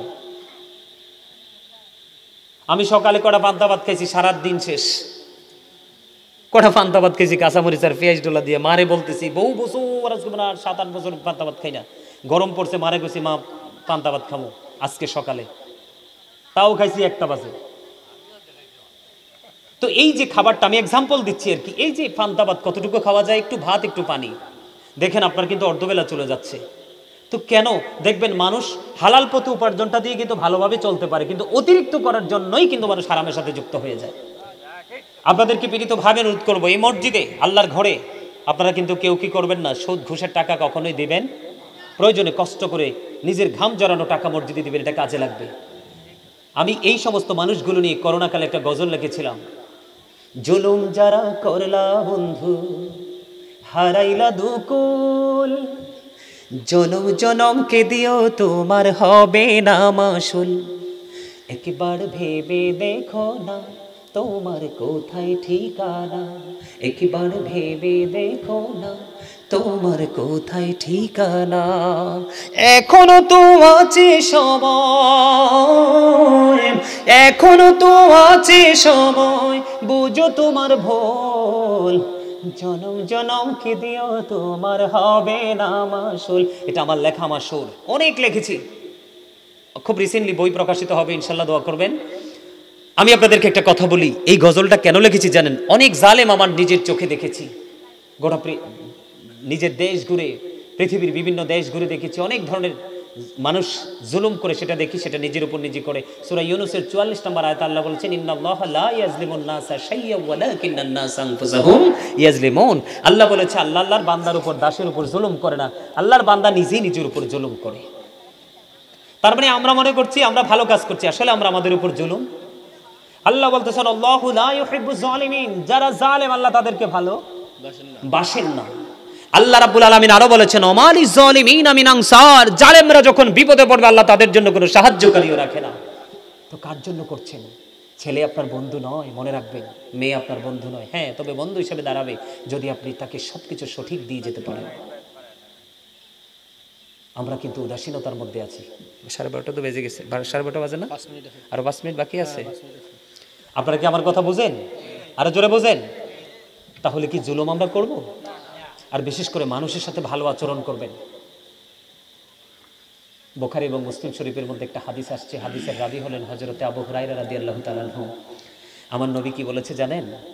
আমার দিকে তাকান। আমার নবীকে একজন প্রশ্ন করলো যে, ইয়া রাসূলুল্লাহ, ওই ব্যক্তিটা অনেক বেশি দান সদকা করে, নামাজ রোজা ইবাদত বন্দেগী করে, কিন্তু তার ব্যবহারে মানুষ কষ্ট পায়। সাথে সাথে রাসূল বললেন সে জাহান্নামী। আরেকজন মহিলার দিকে ইশারা করে বললেন, ইয়া রাসূলুল্লাহ, সে তো দান সদকাও করে না, সে তো ইবাদতও করতে পারে না, কিন্তু তার ব্যবহারে তো সুন্দর, তার আচরণে মানুষ মানে সন্তুষ্ট হয়। আল্লাহ রাসূল বলেছেন সে জান্নাতি। দেখছেন না আমাদের নবীটা কেমন? এজন্য বলছি বাকি জীবনটা হক্কানি আলেমদের সাথে যুক্ত হয়ে, ওই লাফালাফি ডান্সার মানসারের সাথে আবার যুক্ত হইল না। এখন কিন্তু আমাদের সুন্নিয়তকে ধ্বংস করে দেওয়ার মতন এক ডান্সার বাড়িছে। আমরা কিন্তু এদের সাথে প্রোগ্রাম করি না, অহংকার করে বলছি না। এদের সাথে প্রোগ্রামের জন্য আমাদেরকে চাইলে, এই যে আমার সাথে এই মিডিয়াগুলো আজকে তো অল্প আসছে, এরা সবাই আসে নাই, অনেক মিডিয়ার লোক থাকে, এরা সবাই জানে। আমি কিন্তু আবার ডান্সার মানসারের সাথে প্রোগ্রামে যাই না, কারণ এদের কারণে আমরা কি লাঞ্ছিত না? মানুষের কাছে আমরা প্রশ্নবিদ্ধ। এদের কথার লাগাম নেই, বডি ল্যাঙ্গুয়েজ ঠিক নাই, কোনো কিছু ঠিক নাই, মন ভরা কথা দিয়ে নাচানাচি করে, অনেক ধরনের কাহিনী করে, যেটা আমাদের লজ্জা লাগে। আপনারা হয়তো সাধারণ মানুষ, আপনাদের কাছে হয়তো ভালো লাগে, কিন্তু আমরা যেহেতু আলোচনার মাঠে আছি, তাও একবারে টাফ লেভেলে আছি, তো আমাদের কিন্তু সেই কথাগুলো শুনতে হয়। তা আপনাদেরকে বলবো, এই মাহফিলটা যেভাবে আজকে বাবুল কাকা অনেক বছর পরে, আমি জানি বহু বছর আগে একবার আমি করে গেছিলাম, বাবুল কাকা তারা মেম্বার দাদার বাড়ির আঙ্গিনায়, তারপরে হয়েছে কিনা জানি না, আমি যতটুকু জানি অনেক লম্বা একটা গ্যাপ গেছে, এবার আবার আপনারা শুরু করেছেন। আমি আপনাদের সকলকে আন্তরিকভাবে মোবারকবাদ জানাচ্ছি এবং বলছি এই ধারাবাহিকতাটা ধরে রাখবেন। কে আসলো না আসলো সেটার দিকে তাকাবেন না। কেন জানেন? আজকে আপনাদের কবরবাসীরা অনেক খুশি। আমার যেহেতু সময় দিয়েছে 12:30, আমি আর কথা বলবো না। তার আগে আমি আপনাদেরকে একটা গজল শোনাবো, একদম বাস্তব কথা দিয়ে, আপনারা সর্বশেষে কিছু বুঝে নেবেন। কাছে কি আসতো না? হাতে আইবনি না, না আসছে তো একসাথে, আমরা একসাথে রুমে ছিলাম। তো একটা গজল কি শোনাবো? সবাই শুনবেন? একেবারে চরম বাস্তব কথা দিয়ে, গজলটা অনেক পুরনো। মাটির পিঞ্জিরা ভাঙ্গিয়া চুরিয়া একদিন তো যাইবি পাখি ছাড়িয়া ছাড়িয়া, বলেন মাটির পিঞ্জিরা। এই এতক্ষণ তো ঠিক ছিল সাউন্ডটা। আমরা আজকের এই আরামদায়ক ঘুমকে বর্জন করে, আমাদের আরো অনেকের অনেক ধরনের কাজ থাকতে পারে, আমরা আমাদের সব কিছুকে বর্জন করে আজকের এই জান্নাতের বাগানে উপস্থিত হয়েছি এবং আল্লাহর হাবিবের শানে কয়েক মর্তবা দুরূদ ও সালাম, আল্লাহর জিকির করেছি। আল্লাহ রাব্বুল আলামিন দুরূদ এবং জিকির করার তৌফিক দিয়েছেন, সেই শুকরিয়া সকলে একবার পড়ুন আলহামদুলিল্লাহ। সম্মানিত উপস্থিতি, মাহফিল কখনো আপন পর হয় না, মাহফিল কখনো আপন পর হয় না। কোরআন হাদিসের কথাগুলো কখনো কাছে এবং দূরের হয় না। প্রত্যেকটা জিনিস তার ধারাবাহিক গতিতেই কিন্তু বিরামহীনভাবে চলতে থাকে, এটাই কিন্তু চরম বাস্তবতা। আপনার আমার উপার্জন যেমনই থাকুক না কেন, আমার জীবন কিন্তু থেমে নেই, আপনার জীবনও কিন্তু থেমে নেই। ফ্যামিলি পরিবার পরিচালনা করা সেটাও কিন্তু থেমে নেই। সম্মানিত উপস্থিতি, আফসোস লাগে আমার গ্রামের মানুষ, আমার পাড়ার মানুষ, আমাদের এই ভৈরবপুর পাহাড়পুর আশপাশে মানুষের তো কমতি নেই, কিন্তু অত্যন্ত দুঃখজনকভাবে বলতে হয়, যেটা আমি প্রতিনিয়ত অন্যান্য জায়গায় বলে থাকি, আমার গ্রামের মানুষ কি আজরাইল আসলে আজরাইলকে কি টাকা দিয়ে আবার রিটার্ন ফিরিয়ে দিতে পারবে? কথা বলেন। আমি আপনাদেরকে করজোরে মিনতি করি বলছি, আপনারা সকলে একটু জবান খুলে কথা বলবেন। কেন জানেন? এই জান্নাতের বাগানে অনেক মুসল্লিরাই আসবে, কিন্তু তারা এখান থেকে সফলতা অর্জন করে যেতে পারবে না। কেন জানেন? দুটো কারণে। একটা হচ্ছে অহংকার, আরেকটা হচ্ছে কৃপণতা। এই দুটো টিম, দুটো দলকে কিন্তু আল্লাহ রাব্বুল আলামিন কি করেন না? ভালো বাসেন না, পছন্দ করেন না। কৃপণতা আল্লাহ একেবারেই পছন্দ করেন, আর অহংকার তো একমাত্র আল্লাহর সাজে। কার? আরে কথা বলেন না, আল্লাহর। কার? যিনি স্রষ্টা, যাকে বলা হয় there is no god but Allah, লা ইলাহা ইল্লাল্লাহ। সম্মানিত উপস্থিতি, আমার দিকে তাকান। আপনারা, আমি আপনাদের গ্রামের ছেলে বলে কথাগুলোকে কিন্তু উড়িয়ে দিয়েন না। আমি আপনাদের কাছে এসেছি আজকে অনেকগুলো কথা বলার জন্য, কারণ সারাটা জীবনই মানুষের কাছে কাছে ঘুরে ঘুরে বলেছি। আজকে সিদ্ধান্ত নিয়েছি আমি আমার ঘরের খুবই কাছের মানুষগুলোর কাছে কিছু কথা বলবো। এমনও তো হতে পারে যে আজকের কথার কারণে তাদের জীবনের এক অবর্ণনীয় পরিবর্তন আসতে পারে। পারে কি পারে না? কথা বলেন না, পারে কি পারে না? কারণ শ্রেষ্ঠ কৌশলের মালিককে, আল্লাহু খায়রুল মাকিরিন। শ্রেষ্ঠ ক্ষমতার মালিক, কৌশলের মালিক কে? আল্লাহ। আল্লাহ চাইলে আপনার আমার মধ্যে নেয়ামত দিয়ে পরিপূর্ণ করে দিতে পারে, তবে আপনাকে আমাকে নেয়ামতের পথে হাঁটতে হবে। কি করতে হবে? আমি দুরূদ পড়েছি, আপনারা অনেকেই কিন্তু উদাসীনতার মধ্যে ছিলেন, আবার অনেকেই প্রাণ ভরে প্রাণ উজাড় করে দুরূদ পড়েছেন। দুরূদ is the most excellent prayer Muslim religion. ধর্মাবলম্বীদের জন্য গুরুত্বপূর্ণ এক মহা ইবাদত হলো নবীর প্রেমের দুরূদ, যেই দুরূদ ছাড়া নামাজ পর্যন্ত আল্লাহর দরবারে পৌঁছে না। আপনি কিভাবে নেবেন সেই দুরূদকে? সম্মানিত উপস্থিতি, হযরতে আনাস রাদিয়াল্লাহু তাআলা আনহু থেকে হাদিস বর্ণিত, হাদিসখানা এসেছে দাইলামি শরীফের মধ্যে।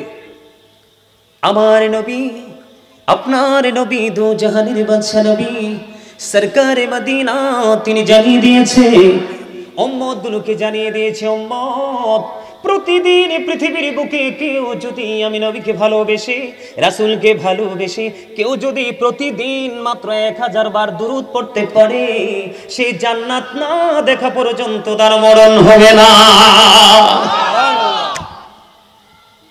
কি মনে করেছেন আপনি? প্রতিদিন মাত্র 1000 বার। কতবার? কাকা বসে দাঁড়িয়েছেন কেন? স্টেজে চলে আসেন, না হয় দর্শক সারিতে বসেন। কাকা এখানে স্পেশালি আপ্যায়ন করার কিন্তু কোনো, আরে হান্নান ভাই বসেন না, আসেন আসেন। আমি আপনাদেরকে কি বলি, আপনারা কি আমার কথাগুলো একটু শুনবেন? শুনতে হলে আপনাদেরকে, আজকে কিন্তু আমাকে আপনাদের এলাকার ছেলে বলে সম্বোধন করলে হবে না। আজকে আমি যতক্ষণ থাকবো আপনাদের টিচার হিসাবে যদি মনে করতে পারেন, তাহলে এখান থেকে কিছু নিতে পারবেন। এখানে আমার বাবাও আছে, আমার বাবাও কিন্তু আজকে আমার সাথে আসছে। বাবা, চাচা, এখানে যারা আছেন, ওই যে আমার নানা, এই যে ওমর আমার ক্লাসমেট, আমরা এখানে সবাই সবার কাছাকাছি, তাই না? তো যেহেতু আপনারা আমাকে ইনভাইট করেছেন, আমি কিছু কথা বলবো, কিছু সময়ের জন্য আমি আপনাদের টিচার হিসাবে কথা বলবো। আপনারা সবাই আমার স্টুডেন্ট হতে পারবেন? তাহলে এখান থেকে কিছু নিয়ে যেতে পারবেন। আর আপনি যদি বলেন হামসে বড় কোন হে, এখান থেকে কিছুই নিতে পারবেন না। তার মানে আপনার মধ্যে কি আছে? প্রাউড ফিল করার যে মানসিকতা, সেটা চলে আসছে, অহংকার চলে আসছে। Allah does it like the proud.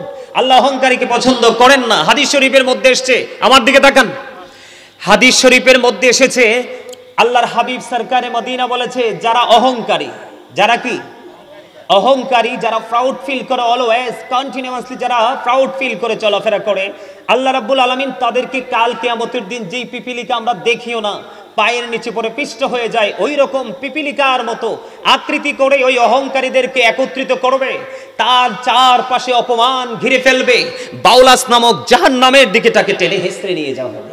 নাউজুবিল্লাহ বলেন না, আওয়াজ তুলে। তাহলে অহংকার কেমন জিনিস জানেন? চুলার মুখ কিন্তু ছোট। আপনার বাড়িতে কিন্তু দীর্ঘ 6 মাস আপনি পরিশ্রম করে অনেক বড় স্তূপ দিয়েছেন লাকড়ির, কিন্তু চুলার কাছে গেলেই কিন্তু এক নিমিষেই ঠিক আপনার জীবনের সমস্ত আমলকে ধ্বংস করে দিবে অহংকার। এই জায়গাটাতে বসার পরে আপনি একবারে ফ্রি। আপনি মনে করতে হবে আই এম জিরো, আমি কিছুই না, আমার কাছে কিছুই নেই, আমি একেবারে শূন্য একজন মানুষ। তাহলে আপনি এখান থেকে বের হবেন হিরো হয়ে।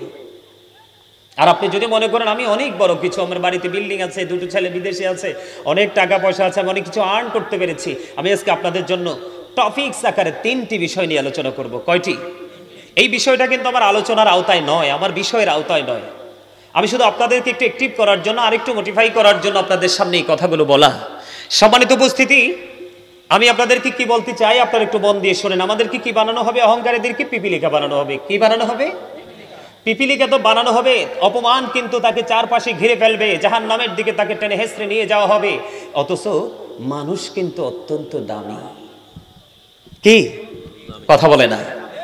সূরা 3-এ আল্লাহ রাব্বুল আলামিন বলেছেন, আল্লাহ মানুষকে সুন্দর করে সৃষ্টি করেছেন। লাকাদ খালাকনাল ইনসানা ফি আহসানি তাকবীর। কথা বলেন না কেন?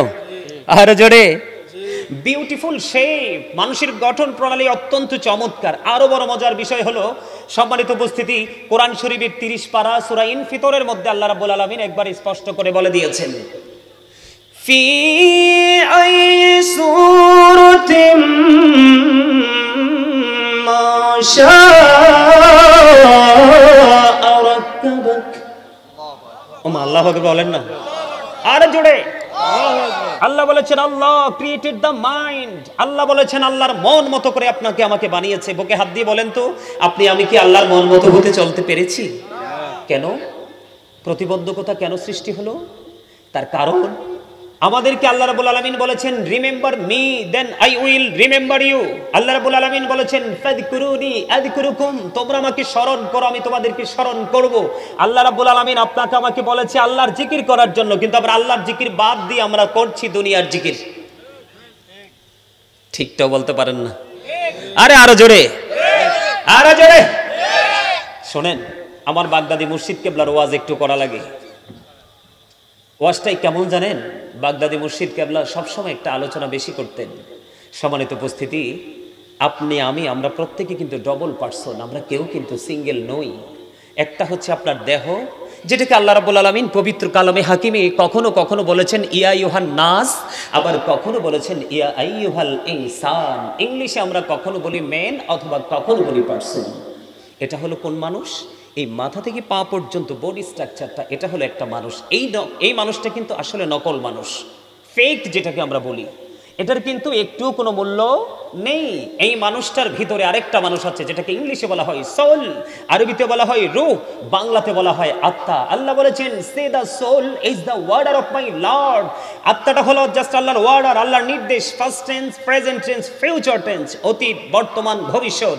একদিন ছিলাম না, আজকে আছি, আরেকদিন থাকবো না। এই থাকাটা না থাকাটার মধ্যে পার্থক্যটা হলো, যখন দেহের মধ্যে রুহুটা এসেছে তখনই আপনি আমি মানুষ রূপে পৃথিবীতে, মায়ের ওদর থেকে মায়ের কলিজা ছেড়ে পৃথিবীতে এসেছি। আসার পরে 7 দিন, কয়দিন?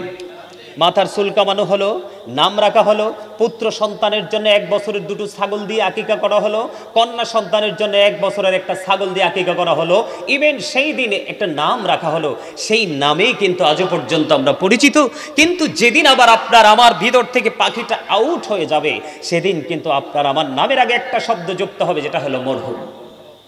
তার মানে I am a dead, you are dead. আপনি আমি আমরা সবাই মৃত। মৃত্যুবরণ করার পরে ঠিকানা কোথায়? কথা বলে না। আপনি আমি যতই আলিশান বাড়ি বানাই না কেন, আপনার আমার ঠিকানা কোথায়? কবরে। কোথায়? এখন কবরটা সম্পর্কে কি কিছু জানেন? জানেন না। যদি কবর সম্পর্কে জানতেন, আজকে কিন্তু এখানে মানুষের কোনো অভাব, তাতে দুঃখ নেই, কোনো টেনশন নেই, কোনো আফসোসও করিনি। মসজিদের উপস্থিতি যেমন কম হয়, পবিত্র কাজে আগমন করার মতো মানুষের উপস্থিতি যেমন কম হয়, মাহফিলে আজকে যদি ড্যান্সার আসতো, কি আসতো? ডান্সিং, যার জবান থেকে মজা নেওয়া যায়, কোরআন হাদিসের মজা পাওয়া যায় না, ওই সমস্ত প্রোগ্রামগুলোতে দেখবেন, ওই সমস্ত প্রোগ্রামগুলোতে গিয়ে দেখবেন আপনাদের মতো জেন্টেল মানুষ বসার জায়গাও পাবেন না। আমার ঠিকও বলতে পারেন না। আপনারা ঠিকটা না বললেও ঠিক, ঠিক বললেও ঠিক। ঠিকটাকে কি ব্যাঠিক বানানোর কোনো সুযোগ আছে? আল হাক্কু মুররুন, হক কথাটা একটু তিতা। হক কথাটা কি? কিন্তু আল্লাহ বলতেছে অকুলু কাউলান সাদীদা, আল্লাহ বলে সে দা রাইট থিং, সত্য কথা বলো, সঠিক কথা বলো, যদিও তিতা হয়। সুবহানাল্লাহ বলেন না? আরে আরো জোরে। কোন দিকে ওয়াজ করব? ঠিকানা কোথায়? আরো জোরে। আল কবরু রাওজাতুম মির রিয়াদিল জান্নাতি হুফরাতুম মিন হুফারিন নার। আল্লাহু আকবার। মজা হয় নাই? আপনারা বলেন যে আমার নাম ধরিয়ে বলেন, আমার হুজুর বলতে হবে না। আমি এখানে গেটআপের জন্য আসিনি, আসছি আপনাদের জন্য দোয়া করব এবং আপনাদের থেকে দোয়া নিব। আপনাদের দোয়াই কিন্তু আজকে আকাশচুম্বী মর্যাদা নিয়ে গোটা পৃথিবী, আপনারা জানেন কিনা জানি না, অলমোস্ট অনেকগুলো দেশ, আমার কোনো 10টা টাকাও লাগেনি, আমি অনেকগুলো দেশ সফর করে ফেলেছি, ভ্রমণ করে ফেলেছি। বাংলাদেশটা আমার আরও কয়েক বছর আগেই কিন্তু শেষ হয়ে গেছে ভ্রমণ, সেটা আপনাদের দোয়া। আজকে আসছি, অনেক বছর আপনাদের সাথে দেখা নাই, কথা নাই। আজকে ভাবছি যে সবার সাথে একটা মিলন মেলা হবে, কিন্তু এসে দেখলাম ব্যতিক্রম এক পরিবেশ, আফসোস লাগলো। একটু বলি শোনেন, রাসূল বলেছেন কবরটা জান্নাতের একটা বাগান হবে, জাহান্নামের একটা গর্ত হবে। তার মানে নেগেটিভ এন্ড পজিটিভ, আলো এবং আধার। আজকে যারা জান্নাতের বাগানে, আপনারা বিজয়ী। সুবহানাল্লাহ বলেন না কেন? আরে আরো জোরে বলেন সুবহানাল্লাহ। আপনারা বিজয়ী কেন জানেন? বিজয়ী বলার কারণ হলো আল্লাহ রাব্বুল আলামিন কিন্তু বলেছে শয়তান আমাদের প্রকাশ্য শত্রু। Satan is the eternal enemy of the believers. ইমানদারদের প্রকাশ্য শত্রু হলো শয়তান। কিন্তু আল্লাহ রাব্বুল আলামিন মুমিন মুত্তাকি যারা, তাদেরকে মেইন করে আল্লাহ বলেছেন ইন্না কাইদা শাইতানি কানা দাঈফা। আল্লাহ বলেছেন শয়তান ডিসিপশন ইজ ভেরি উইক। একেবারে 100% মুমিন যারা, তাদের জন্য শয়তানের ধোঁকা একেবারে দুর্বল। হাজার চেষ্টা করেও মুমিনকে আটকাতে পারে না। তার অন্যতম নিদর্শন হচ্ছেন আপনারা। এই জন্য আজকে বলেছি আপনারা শেষ পর্যন্ত কষ্ট করে থেকে যাবেন, আপনারা বিজয়ী হিসেবে পুরস্কার নিয়ে আজকে বাড়ি যাবেন। আমি পুরস্কারের কাছে একটু পরে আসছি, পুরস্কারটার কাছে একটু পরে আসছি। আপনারা সবাই আমার আপন মানুষ, এত আপন যেটা আমি বলতে পারবো না। এই জন্য আমি আপন মনে আপনাদেরকে কথাগুলো বলছি। একটু দুটো কন্ডিশন মানবেন। স্টপ ইউর মাউথ এভরিবডি, সকলের জবানকে বন্ধ রাখবেন। সেকেন্ড কন্ডিশন হলো you listening my lecture very attentively, আমার কথা সবাই মন দিয়ে শুনবেন। তাহলে আজকে এখান থেকে আপনি অনেক কিছু নিয়ে যেতে পারবেন। আমি শুধু আপনাদের জন্য আজকে মেসেজ নিয়ে এসেছি, কারণ পৃথিবীর অবস্থা মোটেও ভালো না, এর মধ্যে বাংলাদেশের অবস্থা খুবই খারাপ। কেন জানেন? কারণ আমাদের প্রত্যেকটা অবস্থান ইসলামের প্রতিকূলে, প্রত্যেকটা জায়গা ইসলামের প্রতিকূলে। এটা বিশ্বাস করেন তো আপনারা? Islam is not only a religion but also complete code of life. আপনার পরিপূর্ণ এবং পূর্ণাঙ্গ জীবন ব্যবস্থা রয়েছে ইসলামের মধ্যে। কারণ ইন্না দীনা ইনদাল্লাহিল ইসলাম, ইসলামটা হলো আল্লাহর মনোনীত। আরো জোরে বলেন না সুবহানাল্লাহ। আরো জোরে সুবহানাল্লাহ। দেখছি আবার একটু ফেকেট করতেছে, আপনারা না থাকলে দিবে কাকে? একটু হাসার জন্য বলছি, হাসতে হতে পারে না, লোকগুলো দুর্বল হয়ে পড়ছে। একটু হাসতে পারেন না? হাসি খুশি মানুষ কিন্তু অসুস্থ কম হয়, গোমরামুখী মানুষ কিন্তু হার্ট অ্যাটাকে মারা যায়। আমার দিকে তাকান। কবরটা কয়টা রূপে রূপান্তরিত হবে? কয়টা? একটা হলো আলো, আরেকটা হলো আধার। একটা হলো সুখ, আরেকটা হলো দুঃখ। আপনারা কি সুখ চান? কে কে সুখ চান? 2 হাত তুলে দেখান তো, একবার সোজা করে। শরম, আল্লাহু আকবার।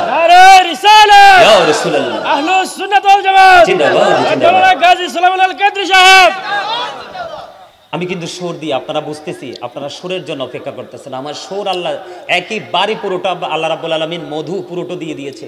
আমি সুর দিয়ে আলোচনা করব সেই জায়গাতে এখনো যাই নাই। আমি আপনাদেরকে প্রাথমিক ট্রিটমেন্ট দিচ্ছি। প্রাথমিক ট্রিটমেন্ট বুঝেন, মানে আপনাদের মানসিকতাটাকে আরো বেশি চাঙ্গা করার জন্য আমি বিভিন্ন দিক থেকে একটু আলোচনা করতেছি। আমার যে বিষয় আমি সেদিকে একটু পড়ে যাচ্ছি, তবে আলোচনাটা লম্বা লম্বা হবে না, একেবারে টপিকস আকারে ছোট ছোট করে হবে, গুরুত্বপূর্ণ বিষয়গুলো তুলে ধরবো, কারণ আমার পরে আরেকজন রয়েছে। কবরে যাবেন তো, নাকি এটাকে এড়িয়ে যাওয়ার কোনো সুযোগ আছে? আরো জোরে বলেন না, আরো জোরে। 40 কদম হাটিয়া আসবি রে সজন, মুনকারে নাকির হাজির হইবি রে তখন। ঘুমটা খুলিয়া সওয়াল ও মুসলিম ভাই, ঘুমটা খুলিয়া সওয়াল করিবেন তখন। 40 কদম হাটিয়া আসবি রে সজন, কি সওয়ালের কি জবাব হইতে যে পারে, সময় থাকিতে অমন জানিও তারে, অমন জানিও তারে। বাস্তব কথা না? কথা বলেন না? এই পৃথিবীতে তো আমরা আমাদের ক্ষমতা দিয়ে, টাকা দিয়ে, পয়সা দিয়ে বিভিন্ন কৌশল করে সত্যকে মিথ্যা, মিথ্যাকে সত্য বলে আমরা রূপান্তরিত করে চালিয়ে দিতে পারি না? কিন্তু কবরটা হবে পুরো ব্যতিক্রম। দুটো রূপে রূপান্তরিত হবে, একটা হলো আলো আর একটা হলো আধার। একেবারে সিম্পলভাবে বলি, যাদের কবরটা আধার হবে, কবরে যাইতে দেরি বিভিন্ন প্রশ্ন করা হবে, সে কিন্তু অন্যদের মতো কথা বলবে, সে নিজের থেকে যে ইমানি দায়িত্ব নিয়ে, ইমানি চেতনা থেকে উত্তর সে দিতে পারবে না। হাদিস শরীফের মধ্যে এসছে, আল্লাহ রাসূল বলেছেন, মাটিকে আল্লাহ সঙ্গে সঙ্গে বলবে, মাটি তুমি তাকে চাপ দাও। মাটি তাকে চাপ দেবে। আল্লাহ রাসূল বলেছেন, মাটি যখন তাকে চাপ দিবে, চাপের সঙ্গে সঙ্গে তার একটা হাড় থেকে আরেকটা হাড়ের ভিতরে ঢুকে যাবে। দুঃখজনক হলেও সত্য, আল্লাহ বলেছেন, লা ইয়ামুতু, people will not die that day, সেদিন মানুষ মরতে পারবে না। আল্লাহ বলেছেন, ফিহা ওয়ালা ইয়াহইয়া, people will not be able to live that day, সেদিন মানুষ বাঁচতেও পারবে না। আল্লাহ বলেছেন, ওমা হুম আনহা বিগাইবিন, people will not be able to escape that day, মানুষ সেখান থেকে পালাতেও পারবে না। বাঁচারও সুযোগ নাই, মরারও সুযোগ নাই, পালাবারও সুযোগ নাই। এত ভয়ঙ্কর পরিবেশ, কি করবেন তখন? আরো সবচেয়ে বড় লজ্জাস্কর বিষয় হচ্ছে, আল্লাহ কি বলেছে জানেন? ওয়াইদাল কুবুর বুসিরাত আলিমাত নাফসুম মা কদ্দামাত ওয়া আখখারাত। জোরে জোরে বলেন আল্লাহু আকবার। আল্লাহ বলে, বন্ধু বান্দা প্রস্তুতি নিয়ে আসো। কি নিয়ে আসো? প্রিপারেশনটা নিয়ে আসো। আল্লাহ কি ধরনের প্রিপারেশন নিয়ে আসবো? আল্লাহ রাব্বুল আলামিন বলেছে, কবরটা আমি যখন ওপেন করে দিব, কবর যখন ওপেন হয়ে যাবে, আপনি, আমি, আমরা প্রত্যেকেই কে কি করেছি আর কি করেনি সেটা ওপেন হয়ে যাবে। আপনার আমার সামনে প্র্যাকটিক্যাল থাকবে, কিছু এড়িয়ে যেতে পারবো আমরা? আরো জোরে বলেন, এড়িয়ে যাওয়ার সুযোগ আছে? কথা বলেন না, কোনো সুযোগ নেই।